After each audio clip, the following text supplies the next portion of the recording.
இதற்கெல்லாம் பொதுவெளியில் ஒரு விளக்கம் கூட தரத்துக்கு காவல்துறையினர் தயாராக இல்லாமல் இருக்காங்க. இது குறித்து உங்களுடைய பார்வை என்ன சார்? இல்லை, என்கவுண்டருங்கிறது நான் எப்பயுமே ஆதரிக்கிறது கிடையாது. அது மனித குலத்துக்கு எதிரானது. நீங்கள் யார் சுடுறதுக்கு துப்பாக்கி எடுத்து? அப்புறம் ஜட்ஜி கோர்ட்டெல்லாம் இருக்காங்க, நீங்களே துப்பாக்கி எடுத்து சுட்டலாமே. அது மதுரை உயர்நீதிமன்ற மாண்புமிகு நீதியரசர் பிருத்திவிராஜ் சொன்னார். என்கவுண்டர்லாம் ஆதரிச்செல்லாம் இப்போ டிவிலாம் பேச ஆரம்பிச்சிட்டாங்க. அது எப்படி நம்ம என்கவுண்டர் தற்காப்புக்காக சுட்டுக்கிறோம் அப்படின்னு? ஆமாம், எல்லா போலீஸும் பிளேடால கீறின மாதிரி தான் கீறிட்டு போவானா? ஒரு போலீஸுக்காவது கையை கட்டமாக வெட்டி எடுத்துருக்கானா? ஏதாவது அக்யூஸ் வெட்டிட்டான்னு சொல்கிறாங்க. ஏமா ஹேண்ட்லாக்கு போட்டு அழைச்சிட்டு போகிறவன்ட்ட ஏதுமா கத்தி? சாத்தாங்குளம் பெனிக் ஜெயராஜ் கொலை வழக்கு போன வாரம் கூட பெயில் வந்துச்சு, கொடுக்கல. இன்ன வரைக்கும் உள்ளதா இருக்கிறாங்க. கிளியரா சொல்லிட்டாங்க ஜட்ஜஸ். ஏன்னா அது நடந்தது வந்து ரொம்ப பெரிய அநீதி. நிறைய லாக்அப் டெத் நடந்திருக்குமா? நான் சொல்லுவேன், இப்போ கூட விக்னேஷன் ஒரு பையன் அடிச்சு கொண்டாங்க, நிறைய நடந்திருக்கு. அந்த மாதிரி அடியே இல்லை. போதையை போட்டு போட்டு போட்டு போட்டு போட்டு அடி எப்படி அடிக்கிறது தெரியாம அடிச்சு அவனை ஆசன குழல், அதாவது மலம் வரும் ஆசன குழல்ல லட்டியை உள்ள விட்டு இதெல்லாம் நினைச்சு கூட பார்க்க முடியாது. பல ஆயிரம் கோடி பணத்தை அடிச்சுட்டு வெளிநாட்டுல போய் உட்காந்து நல்ல நாள் கேர்ள் ஃப்ரெண்டோட தோல் மேல போட்டுட்டு பீச்சில் சன்பாத் எடுத்துக்கிட்டு இருக்கான். அவன்லாம் அவனுக்கு குற்றவாளியா தெரியலையா? 10 ரூபா 100 ரூபா பர்ஸ் பிட் பாக்கெட் அடிச்சு வந்தா அவனுக்கு குற்றவாளியான்னு சொல்றேன். பிட் பாக்கெட் அடிச்சதை நியாயப்படுத்தல, ஆனா பல ஆயிரம் கோடி அடிச்சவன உன்னால ஒண்ணும் பண்ண முடியல. இல்ல சாமானியனை என்ன ஒண்ணுமோ பண்ணுவேன், ஆனா அவன் அதிகாரம் பவர்ஃபுல்லான ஆள்கிட்ட இறங்குறதே கிடையாது. அவன் அப்படியே ஹாயின்னு போறான். உண்மைதானே? பொள்ளாச்சி பாலியல் வழக்குல தண்டனை பெற வந்தானுங்களே கடைசியா, எவனாவது அங்க அக்யூஸ் மாதிரி வந்தானா? அப்படியே பிரஸ்ஸா நேரம் கல்யாணம் பண்ணது போனா கல்யாணம் மாப்பிள்ள மாதிரி முடி வெட்டி நைட் பண்ணி ஷர்ட் டெனிம் ஷர்ட் போட்டு எல்லாமே பிராண்டட் ஷர்ட்டுமா.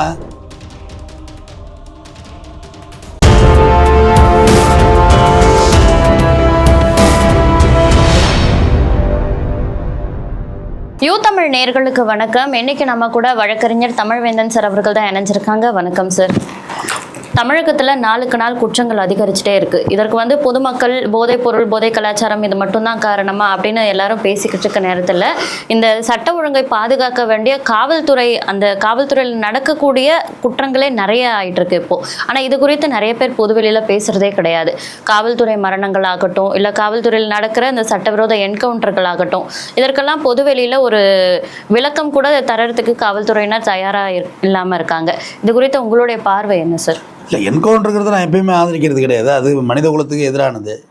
நீங்கள் யார் சுடுறதுக்கு துப்பாக்கி எடுத்து? அப்புறம் ஜட்ஜி கோர்ட்டெல்லாம் இருக்காங்க, நீங்களே துப்பாக்கி எடுத்து சுட்டலாமே. அது மதுரை உயர்நீதிமன்ற மாண்புமிகு நீதியரசர் பிருத்திவிராஜ் சொன்னார். என்கவுண்டர்லாம் ஆதரிச்செல்லாம் இப்போ டிவிலாம் பேச ஆரம்பிச்சிட்டாங்க. அது எப்படி நம்ம என்கவுண்டர் தற்காப்புக்காக சுட்டுக்கிறோம் அப்படின்னு? ஆமாம், எல்லா போலீஸும் பிளேடால கீறின மாதிரி தான் கீறிட்டு போவானா? ஒரு போலீஸுக்காவது கையை கட்டமாக வெட்டி எடுத்துருக்கானா?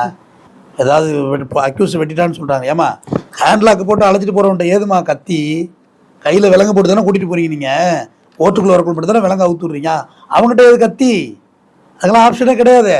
போய் பொருளை எடுக்கும்போது மறைத்து வைத்திருந்த துப்பாக்கி எடுத்தால் என்ன செஞ்சுருக்கணும்? இந்த துப்பாக்கி எங்கடா வேணா உனக்கு யாரா வித்தான்னு தானே விசாரிச்சிருக்கணும். அதெல்லாம் சும்மாம்மா ஆவாதம் போவாதனை கொண்டு வச்சு சுடுறதா?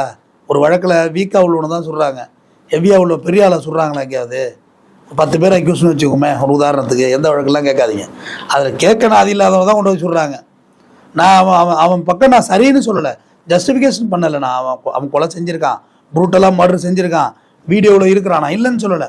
ஆனால் நீங்கள் வீக்காக உள்ளவனை தானே சொல்கிறீங்க. ஏன் அவனை சொல்கிறீங்க? அவசரப்பட்டு வழக்கை விசாரிக்க வேண்டிய விசாரிக்கிறதா நீதிமன்றம் இருக்குமா? ஏம்மா 30 வருஷம் நடந்திருக்குமா டாக்டர் பிரகாஷோட வழக்கு? காட்டுப்பள்ளியில் செக்ஸ் படம் எடுத்தாருன்னு சொல்லி வழக்கு. 30 வருஷம் கழித்து சுப்ரீம் கோர்ட்டால் விடுதலை செய்யப்படுகிறார், போதிய ஆதாரங்கள் இல்லைன்னு. ஓகே, 30 வருஷம் நான் கொடுமையான ஜெயிலில் இருந்திருக்கேன். ஒன்று, நீ ஆரம்பத்தில் சுட்டிருந்தீங்கன்னாக்கா ராஜீவ்காந்தி கொலை வழக்கில் 2 முறை தூக்கு தண்டனை அவங்கள போட பார்த்தாங்க. ஒரு முறை நெக் ஆஃப் மூமெண்ட்டில் தப்பிச்சாங்க. இன்றைக்கி அவங்க வெளியில் வந்திருக்கிறாங்க. செத்துருந்தாக்க அன்னைக்கு அதெல்லாம் தவறு. இந்த போலீஸ் சொல்கிறதெல்லாம் எதுவாக இருந்தாலும் நீ வழக்கை விசாரிங்க, கொண்டு வாங்க, செய்யுங்க. ஒன்று. அடுத்தது கஸ்டோடியல் டெத்தை பற்றி சொன்னீங்க. இந்த மனித குலம் அழியும் வரை சாத்தாங்குளம் பெனிக் ஜெயராஜ் கொலை வழக்கு போன வாரம் கூட பெயில் வந்துச்சு, கொடுக்கல. இன்ன வரைக்கும் உள்ளதாக இருக்கிறாங்க. கிளியராக சொல்லிட்டாங்க ஜட்ஜஸ். ஏன்னா அது நடந்தது ரொம்ப பெரிய அநீதி. நிறைய லாக்அப் டெத் நடந்திருக்குமா? நான் சொல்லுவேன், இப்போ கூட விக்னேஷன் ஒரு பையன் அடிச்சு கொண்டாங்க, நிறைய நடந்திருக்கு. ஆனால் சாத்தாங்குளம் அவங்க 2 பேரும் அக்யூஸ் கிடையாது. முதல் விஷயம் தெரிஞ்சுங்க, பெனிக் ஜெயராஜ் அவங்க அக்யூஸ் கிடையாது, அவங்க குற்றப்பின்னணியில் உள்ளவங்க கிடையாது. செல்ஃபோன் கடை வச்சிருக்கேன், அப்பனும் 3 செல்ஃபோன் கடை வச்சுருக்காங்க. நீ இப்போ நான் ஒரு மர்டர் பண்ணியிருக்கேன், இல்லை புரூட்டலாக ஒரு ரேப் பண்ணியிருக்கேன், என்னை அழைச்சிட்டு போகிற, அடிக்கிறேன், நான் செத்துடுறேன்னா தப்பு தான். ஆனால் அதுக்கு நீ ஒரு மாரல் ஒரு கற்பிக்கலாம். அவன் என்ன நல்லவனா? அடிச்சேன்னு செத்துட்டான், இப்போ என்ன பண்ணுறது? அப்படின்னு சொல்லலாம். ஆனால் பெனிக் ஜெயராஜ் யார்? உன்ன மாரி என்ன மாரி அவரை மாரி இவரை மாரி சிவிலியன். கடை வச்சுருந்தா போலீஸ் போய் ரீசார்ஜ் பண்ணுற பிரச்சனை ஏற்படுது. அப்பாரை முதல்ல அழைச்சிட்டு போகிறாங்க. அப்பாவை கூட்டிகிட்டு போயிட்டாங்கன்னொடனே சட்டை மூட்டிட்டு பையன் வந்து இறங்குறான். முழு உடம்பா, என்னை விட இன்னும் பெரிய உடம்பு, இந்த சேரே கொள்ளாது அப்படி ஒரு உடம்பு. கல்யாணம் பொண்ணு பார்த்துருக்காங்க. அவன் வர்றான், வந்த இறங்குற வீடியோ பார்க்குறோம். உள்ளே கொண்டு வச்சு அப்படி மோனையும் விடிய அடியாய் அடித்து, அந்தமாரி அடியே இல்லை, போதையை போட்டு போட்டு போட்டு போட்டு போட்டு அடி எப்படி அடிக்குன்னு தெரியாமல் அடித்து அவனை ஆசன குழல், அதாவது மலம் வரும் ஆசன குழலில் லட்டியை உள்ளே விட்டு, இதெல்லாம் நினச்சி கூட பார்க்க முடியாது. ஒரு டெரரிஸ்ட் மாட்டினா கூட நம்ம போலீஸ் இதுமாதிரி செய்வாங்களா, ஆர்மிக்காரன் செய்வானான்னு தெரியல. ஓகேயா, நம்ம ஆர்மிக்காரனை கண்ணை பிடிங்கலாம் அனுப்பியிருக்கானோ அங்கே, அதுவும் நடந்திருக்கு. அவனு ஒன்றும் அவ்வளோ உத்தமரெல்லாம் கிடையாது. ஆனால் சொல்கிறேன், ஒரு டெரரிஸ்ட் ஒன்றுட்ட என்கிட்ட மாட்டினா கூட இவ்வளோ வக்கரம் நம்மள்ட்ட இருக்குமான்னு தெரியல. அவ்வளோ வக்கரத்தோடு அடித்து விடிய அவனோட மரண ஓலத்தை கேட்டு அவங்க அப்பா ரத்தத்தை பிள்ளையாலேயே துடைக்க சொல்லி, அதெல்லாம் எவ்வளோ பெரிய, என்னடா மனுஷன் நீங்களாம், காட்டு முறாடிகளா? இப்படி போட்டு மனுஷ ரத்தத்தை துடைக்க வச்சு காலையில் இது ரிமாண்டுக்கு அழைச்சிட்டு போகிறானுங்க. ரிமாண்டுக்கு அழைச்சிட்டு போகல கடைசியாக தந்தையும் மகனும் பேசிய வார்த்தை, வக்கீல் வைக்கணும், பெயில் எடுக்கணும். அப்பா நினச்சாலே பயமாக இருக்குது. அவன் பேசிய வார்த்தைகள், அந்த ஜீப்பில் பேசின கடைசி வார்த்தை, அதையும் ஸ்டேட்மெண்ட் சொல்லியிருக்கு. அதில் ஒரு பொண்ணு போலீஸ், ரொம்ப அந்த பொண்ணு போலீஸுக்கு ரொம்ப மரியாதை கொடுக்கணும். இப்படி இருக்கான் போலீஸு, அப்படி இருக்கா போலீஸு, அதை சொல்லி வந்து சொல்லுது, சீக்கிரம் போங்க, எல்லாத்தையும் அழிச்சிட போகிறவனை எப்படின்னு சொல்லலாம் ஸ்டேஷன்லேருந்துன்னு. அதை விசாரிக்க போன பாரதிதாசன், அவர் பேருக்கு ஏற்ற மாதிரியே இருந்திருக்கார். பாரதின்னு இருக்குல்ல, பாரதினாலே ஒரு மாவீரன்னு தான் பொருள். அவர் போனவரே அடிக்க விரட்டிருக்கானுவான், கையை மடக்கிட்டு குத்த வந்திருக்கானுவான், நாக்க துருத்திருக்கானுவான். பார்த்துக்க என்ன கான்சியஸே இல்லாமல் இருந்திருக்கானுவோம். நிதானம் இருந்திருந்தா செய்வானா? விசாரணைக்கு வர்ற மேஜிஸ்ட்ரேட்டா, அதுவும் மதுரை உயர்நீதிமன்ற நீதியரசர் பி என் பிரகாஷ் தலையிட்டதுனால தான் இந்த வழக்கு இந்த அளவுக்கு விசாரணைக்கு வந்துச்சு. இல்லைன்னா இந்த அளவுக்குலாம் விசாரணைக்கே வந்திருக்காது. அப்படியே ஊற்றி மட்டும் போயிருந்துருப்பாங்க. ஒரே வீட்டிலம்மா, இதில் பாரு, நான் வந்து இதில் போலீஸை மட்டும் நான் குற்றவாளி சொல்ல மாட்டேன், ரிமாண்ட் பண்ண மேஜிஸ்ட்ரேட்டும் குற்றவாளி தான். உன் வேலை என்ன? அடித்தானா இல்லையா எல்லாம் விசாரிச்சு, என்னடா இப்படி இருக்கா ஆள், ஹாஸ்பிட்டலில் கொண்டு சேருங்கடா அப்படின்னு சொல்லியிருக்கணுமா இல்லையா? அவரும் சொல்லலை. அதுக்கு ஒரு டாக்டர் பக்கி ஒன்று பார்த்துச்சுல்ல, அரசு மருத்துவர் பக்கி, அந்த பக்கி பார்த்துருக்கணும் இல்லையா? என்னடா ஆசன குழந்தை ரத்தம், கோழி இருக்கலாமா, கோழி பார்த்துருக்கியா, அறுத்துருக்கியா கோழி, கழுத்து தொங்குல வேலர் கடையில், அது தொங்கின பிறகு அது அதோட ஆசன குழல் இருக்குல்ல, கீழே இருக்கும். என்ன இந்த வாட்டி ட்ரை பண்ணி பாருங்கள். லேசாக கத்தி வைப்பாங்க, அப்படியே பொல ரத்தம் கொட்டும். நம்ம உடம்புலேயே ரொம்ப ஹைலி சென்சிட்டிவானது அந்த இடம். உடம்போட ஒட்டுமொத்த கழிவுகளே வெளியேற்றுற சைலன்சர் அது. சைலன்சர் ஓட்ட விழுந்தால் காரில் எவ்வளோ பெரிய சவுண்டு கேட்குது, பட்டன்னு கேட்குதுல பைக்கில் எல்லாம். அதில் வந்து அவன் ரத்தம் ஊற்றிக்கிட்டு இருக்கு. அப்படிங்கக்குள்ள நீ என்ன பண்ணியிருக்கணும், நான் ஹாஸ்பிட்டல் கொண்டு சரிங்க. அப்போ அந்த டாக்டர் ஹாஸ்பிட்டலில் சேர்த்துறதாலே பழிச்சிருப்பாங்க. இப்போ இதில் இவங்க எல்லாருமே குற்றவாளியாக கருதப்படுவாங்களே? நான் குற்றவாளின்னு சொல்கிறேன், ஆனால் அப்படியெல்லாம் சேர்க்கல. போலீஸ்காரன் மட்டும் தான் அந்த காட்டுவாசி பயிலும் மட்டும் சேர்த்துருக்கு. இவங்களை குற்றவாளின்னு சொல்ல முடியாது. குற்றத்துக்கு உடந்தையா இருக்கிறவங்களும் அந்த குற்றத்துக்கு நீங்க வந்து இது நடக்காம தடுக்க வேண்டிய இடத்துல உள்ள நீங்க. அதுக்கு பிறகு ஜெயிலர் இருக்கான்ல, எங்க பிரிசனர், அவன் இன் பண்ணவே கூடாது. நீ ஜெயில் வாசல்ல போய் நல்லா நாக்குள்ள விரல விட்டு கபக்குன்னு வாந்தி எடுத்துன்னு வச்சுக்க, உன்னை உள்ள விட மாட்டான். இவன் ஏதோ நோயோட வந்திருக்கான், நீ உள்ள ஏதாவது செத்துக்கு தொலைஞ்சா நான் மாட்டிக்கணும், முதல்ல இவனை வெளியே எடுத்துட்டு போ, நாங்கள் ரிமாண்டு ஏற்ற மாட்டோமா. ரிமாண்டை இன் பண்றது உரிமை வந்து அவருக்கு இருக்கு, சூப்பரண்டுக்கு இருக்குது. நாங்கள் ஏற்றுக்க மாட்டோம், நீங்கள் கூட ஹாஸ்பிட்டல் அட்மிட் பண்ணி வைத்தியம் பண்ணி கொண்டாங்க அப்படிம்பாங்க. அப்படியெல்லாம் இவ்வளோ பேரும் தங்களுடைய கடமைகளை மீறினார்கள்மா. யாருமே அதை அவங்களுக்கான நியாயத்தை பெற்றுக் கொடுக்கல. இன்றைக்கி உட்காந்து எல்லாம் கூவுறானுல்ல, குவா சாத்தாங்குளம்னு, யாருக்கும் அந்த கிரெடிட் கிடையாது. யாருமே அங்கே சரியா இல்லை. மறுபடியும் மருத்துவமனை வர்றதை செத்துட்டாங்க. இது ஒரு பிரபல தொலைக்காட்சியோடைய பெரிய ஆங்கர்னு சொல்லிட்டு திரு ஒருத்தர் கூட சொல்லியிருந்தார். இல்லைங்க, இதெல்லாம் வந்து தண்டனை ஆகாது, எப்படி நீங்கள் போலீஸை ப்ளேம் பண்ண முடியும், ஜெயிலில் போய் செத்ததுக்குன்னாரு. ஞான சூன்யமே. பிரேமாபசி கேஸ் எங்கேருந்து ஸ்டார்ட் ஆகுதுன்னு பார்க்கணும்ல, கேஸு எங்கேருந்து ஸ்டார்ட் ஆகுதுன்னு பார்க்கணும்ல. ஸ்டார்ட் ஆகிறோட போலீஸ் ஸ்டேஷனு சாத்தாங்குளம், பேரே சாத்தான்னா பேய் தானே, டெவில். சாத்தாங்குளத்துலேருந்து ஆரம்பிக்குது. அந்த ஊரை பார்த்தாலே பயமா இல்லை, அங்கேருந்து ஆரம்பித்து அப்படியே சுற்றி வருது. யாருமே அந்த நியாயத்தை கேட்கறதுக்கு ஒரு குரல் கொடுக்கல. ஆனால் நீதிமன்றம், மரியாதைக்குரிய நீதியரசர் பி என் பிரகாஷ் ஐயா அவர்களுக்கு தான் நான் மிகப்பெரிய நன்றி சொல்லணும். ஏன்னா அவர் தான் ஸ்ட்ராங்காக நின்னார். இது நடந்தது பக்கா அக்கிரமம், அட்டூழியம். இன்னைக்கு வரைக்கும் பெயில் கொடுக்கல. அதில் சிறையிலே செத்துட்டார் ஒரு போலீஸ்காரர், உடல் நோய்வாய்ப்பட்டு. யாரையுமே விடலை. ஏன்னா காரணம், இவங்க செஞ்சது அக்கிரமம். ஏதோ கூப்பிட்டியா, நீ என்ன விசாரியா, இங்கே வாப்பா, என்னப்பா செஞ்சா, தப்பு செஞ்சியா, ரைட்டு போப்பா, ரிமாண்ட் பண்ணிட்டு போயிட்டே இருக்க வேண்டியது, அவ்வளோதானே உன்னோட டியூட்டி. சட்டத்தில் அடிக்க சொல்லி எந்த இடத்துலையும் இடம் இல்லை. ஸ்ட்ரைக்கிங் ஃபோர்ஸ் இருக்காங்கல்ல, அவங்களுக்கு தான் அடிக்கிறதுக்கு இடம் இருக்குது. ஏன்னா ஒரு மாஸ் க்ரௌடை நீ கலைச்சாகணும். ஒரு பெரிய சட்டம் ஒழுங்கு பிரச்சனை, அவங்க அடிக்கலாம், வஜ்ரா வண்டி வச்சு தண்ணி வச்சு அடிக்கலாம். ஆனால் நீங்கள் அடிக்கிறதுக்கு ரைட்ஸ் கிடையாது. எந்த போலீஸுக்காரங்களுக்கும் அடிக்கிற ரைட்ஸ் கிடையாது. இப்போ இந்த வழக்கில் தண்டனை கொடுக்கறத தாண்டி இதுக்கப்புறம் இந்த மாதிரியான தவறுகள் நடக்காமல் இருக்கிறதுக்கு நீதிமன்றம் என்ன மாதிரியான சில சட்டங்களை வரையறுத்திருக்காங்க? நீதிமன்றம் எல்லா சட்டங்களையும் சொல்லுது. கைது பண்ணி 24 ஹவர்ஸுக்குள்ளே நீ மேஜிஸ்ட்ரேட்டை கொண்டா ப்ரொடியூஸ் பண்ணணும். எங்கே ப்ரொடியூஸ் பண்ணுறாங்க? இந்த ஸ்டேஷனில் கொஞ்சம் நேரம் வச்சுருக்குது, இங்கே யாரும் ரைடு வர மாதிரி தெரியுதா, அடுத்து தூக்கிட்டு போய் அடுத்த ஸ்டேஷனில் வைக்கிறது, அடுத்து எங்கேயாவது கல்யாண மண்டபத்தில் கொண்டு வைக்கிறது. இந்த மவுண்ட் ரோடு இருக்கா, இங்கே இருக்குது பாருமா, இந்த ஜெமினி பிரிட்ஜ் பக்கத்தில் அங்கே கூட ஒரு கட்டாத பில்டிங் நிற்கும் பாரு, கட்டி நிறைய படம் எடுப்பாங்க. அங்கே அதில் கொண்டு வச்செல்லாம் அடிப்பாங்க. வெளியிலே தெரியாது அங்கே அக்யூஸ் வச்சுருக்காங்கன்னு. கொண்டு வச்சு கொலை குத்துறது எல்லா இடத்துலையும் எல்லா அக்கப்பூரும் நடக்குது. போலீஸுக்கு நான் என்ன சொல்கிறேன், நான் காவல்துறை எப்பயுமே சொல்லுவேன், ஒரு முரட்டு குழந்தைகள். அவங்க ரொம்ப இளைய மனம் படுத்த குழந்தைகள், ஆனால் முரட்டு குழந்தை. பொம்மை எடுத்து இப்படி விளையாடுற போக குழந்தையும் இருக்குது, பொட்டையர் பொம்மையை போட்டு அடிக்கிற குழந்தையும் இருக்குல்ல. அப்படி அவங்க நடந்துக்கிறது தான் இவ்வளோ பிரச்சனை வருது. இதில் இன்னும் சொல்லப்போனால் சீனியராக ப்ரொமோஷனில் கேடர் வைஸ் போகிறாங்க பார்த்தியா, இன்ச்சா அவங்க இப்படி ஹேண்டில் பண்ண மாட்டாங்க. ஏன்னா எல்லாம் அந்த சிங்க சூர்யா படத்தை செகண்ட் ஷோ பார்த்துட்டு வந்து காலைல ஸ்டேஷனுக்கு வந்தால் என்ன ஆகும்? அட்டிச்சா 1.5 டன் வெயிட்றாங்கிற மாதிரி ஆகிடாது. அது படத்துக்கு எடுத்து வச்சிருக்காமடா, அதே சென்சார் போர்டு இவ்வளோலாம் விட்டே இருக்கக்கூடாது. சூர்யாவை கற்றுன்னு கற்ற விட்டு வர எறாமிசை இவ்வளோ கற்ற விட்டா இப்படி அதெல்லாம் செய்யக்கூடாது, புரியுதா? போலீஸ்னால் ரொம்ப பொலைட்டாக இருக்கணும். காவல்துறை உங்கள் நண்பன். மகாத்மா காந்தியே சொல்கிறாரு, நீங்கள் இது கிடையாது, அதிகாரிகள் கிடையாது, மக்களுக்கு சேவை செய்கிற ஒரு ஊழியர்னு சொல்லியிருக்காரு. நீங்கள் உங்களை பெரிய தேவதூதர்கள் மாதிரி நினச்சிக்காதீங்க, மக்களுக்கு சேவை செய்யணும்னு. மீனிங் போலீஸ்னால் நம்ம ஜெனட்டிக்கலே ஒரு பயம் இருக்குது தெரியுமா உங்களுக்கு? நம்ம எல்லாருமே போலீஸ்னால் பயப்படுவோம். காரணம் பிரிட்டிஷ்காரன் காலத்தில் அந்த பூட்ஸ் காலுக்கு பயந்த நம்மளுடைய முன்னோர்கள் நம்ம லெஃப்ட் ரைட்டு போட்டு போலீஸ் வந்தான்ல, பிரிட்டிஷ்காரன் எப்படி ஜென்ரல் டயர் சுட்டான்ல, ஜாலியான வேலை பார்க்கல, பீஸ் மீட்டிங் வாங்கடான்னு கூப்பிட்டுவிட்டு அப்படியே ரவுண்டு கட்டி சுட்டான் பாரு ஜென்ரல் டயரு. அப்போ காவல்துறை அப்போலேருந்து அப்படி தான் இருக்கான். சரி, நம்ம நாட்டில் தான் காவல்துறை இப்படி இருக்கான்னு பார்த்துக்காத. அமெரிக்கான்னு சொல்கிறோம், எதை கேட்டாலும் அமெரிக்காவை பார்த்தீர்களா? 40% பேர் அங்கே வறுமை கோட்டு கீழே இருக்கான் அமெரிக்காவில். 3 வேளை சோத்துக்கு வழி கிடையாது. எலான் மாஸ்கி ஒருத்தன் டெஸ்லா கார் கண்டுபிடிச்சிட்டா போதுமா? இப்போ அவனுக்கும் ட்ரம்புக்கும் முட்டிக்கிட்டு அங்கே ஒரு போலீஸ்காரன், அங்கே நம்மளா சாதி, உன் சாதிக்கு ஒரு கூட்டம் இருக்குது, இந்த பொண்ணோட சாதிக்கு ஒரு கூட்டம் இருக்குது, அந்த பொண்ணு சாதிக்கு ஒரு கூட்டம் இருக்குது, என் சாதிக்கு ஒரு கூட்டம் இருக்குது. அங்கே 2 சாதி தான், வெள்ளைய கருப்பேன். எவ்வளோ கொடுமை பாரு. வெள்ளைய மொத்தமாக கருப்பவனை ஒரு தீண்டத்தவனா அன்டச்சபிலிட்டே பார்க்குறான். அதில் ஒரு கருப்பினத்தவர் ஒரு போலீஸ்காரன் நடு ரோட்டில் தொண்டையை போட்டு மிரிச்சு இந்த பூட்காலால் தொண்டையில் அழுத்துறான். அந்த கருப்பினத்தை அலறான், I can not breathe officer, I can not breathe ஆஃபீஸர்னு.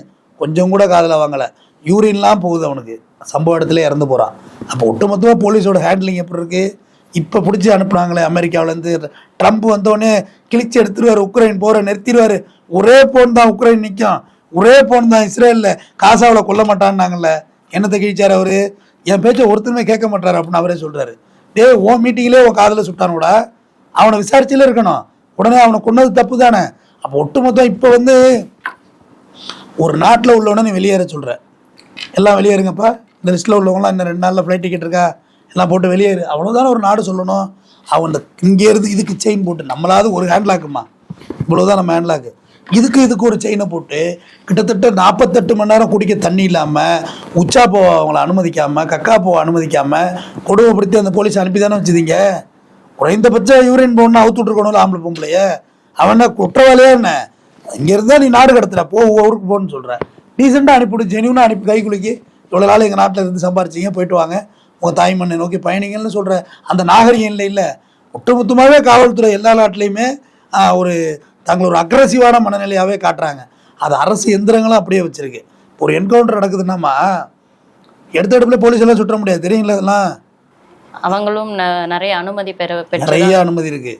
Even கலெக்டருக்கு வரையும் தெரியும். சொல்ல தெரியாது, ஒரு டிஸ்ட்ரிக்ட் கலெக்டர் தெரியாதுன்னு சொல்லு என்கவுண்டர் பண்ணுறது பொய் அப்படி சொன்னால் எல்லாருக்கும் தெரியும், கவர்மெண்ட்டுக்கும் தெரியும், என்கவுண்டர் தெரியாமலாம் நடக்கவே நடக்காது. இதற்கு அவங்க நியாயப்படுத்தி ஒரு கருத்து சொல்றாங்களே சார், ஒரு குற்றவாளியோட உயிரை காப்பாத்துறதுக்காக பாதுகாப்பு கொடுக்குற அந்த போலீஸாரோடைய உயிர் போனா பரவாயில்லையா அப்படின்னு ஒரு நியாயம் படுத்துறாங்க. அது மாதிரி போன உயிர் லிஸ்ட் கொடுங்களேன், நான் என்கவுண்டருக்கு 100 லிஸ்ட் தர்றேன், நீங்கள் போலீஸ்காரவங்க செத்துட்டாங்க இந்த மாதிரி ஒரு லிஸ்ட் கொடுங்க பார்ப்போம்.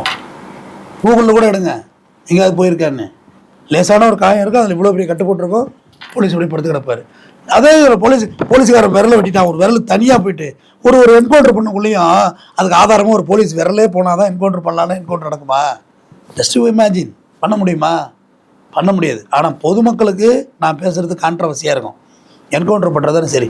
நேற்று ஒரு படித்தவர் அவரை போலீஸ்னு வேறு சொல்கிறாங்க. அவர் சொல்கிறாரு இல்லை அரபு நாடு மாதிரி கழுத்தாக இருக்கணுங்கிறாரு.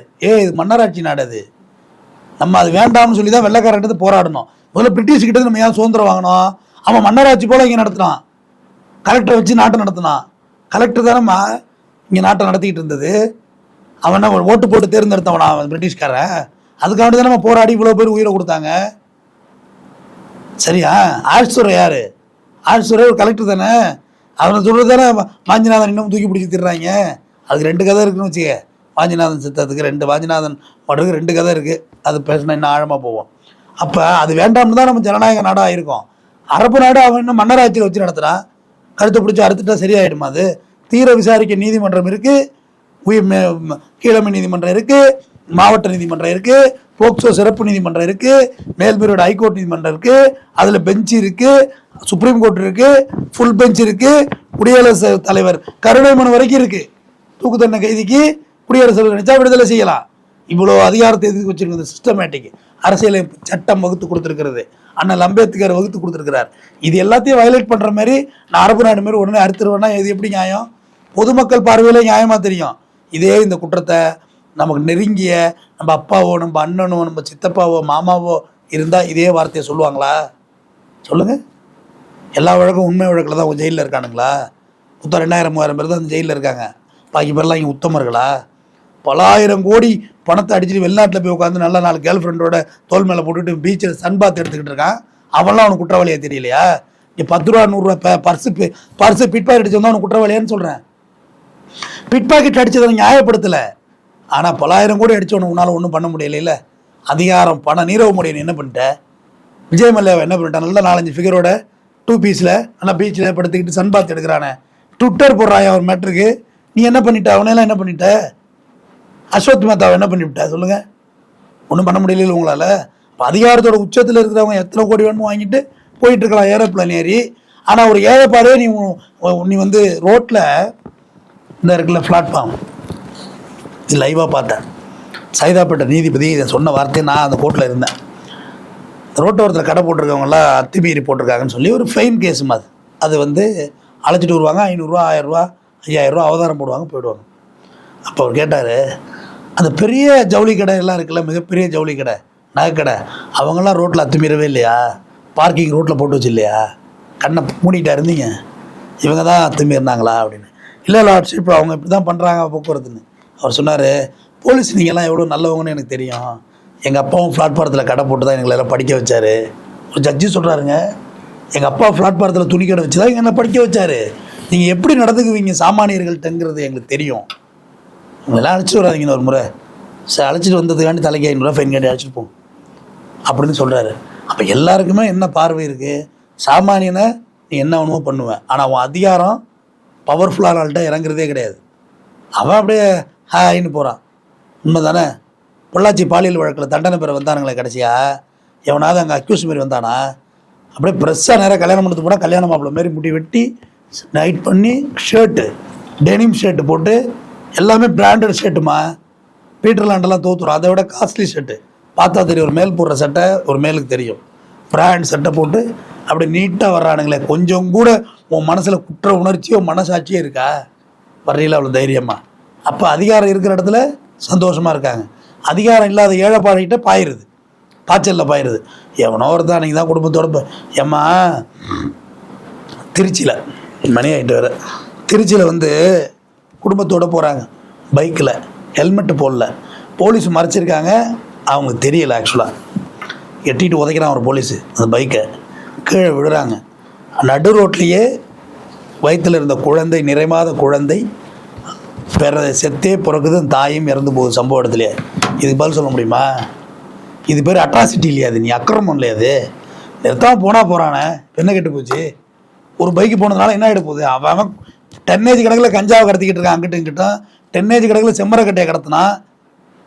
செம்மரக்கட்டை கடத்தின புஷ்பா 1, புஷ்பா 2, புஷ்பா 3, பொண்டாட்டி புடவை கட்டி விட்றான், அதுக்கு ஒரே கைத்தட்டல், கிளாப் பாடுறான். நானும் சூனியமே ரசனை கட்டணே. அவன் பொண்டாட்டி புடவை கட்டுறது வெளில எடுத்து வெளியிடுறதே தப்பு தானே. அது ரைட்டு. ஹனிமூன் வீடியோ வெளியிட்டாங்க, 71 வீடியோ வெளியாகிட்டு இருக்கு இது வரைக்கும். 71 வீடியோ வெளியிட்டான் புருஷனும் முன்னாடி இருந்ததை. இவெல்லாம் என்ன மனநிலையில் இருக்கா? அந்த படம் பாரு, புஷ்பா 1 ஓடுது, 1000 கோடி வசூல், 2000 கோடி வசூல். திட்டு பையன்டா அவன், செம்மரக்கட்டை விட்ட திட்டு பையன் அவன்.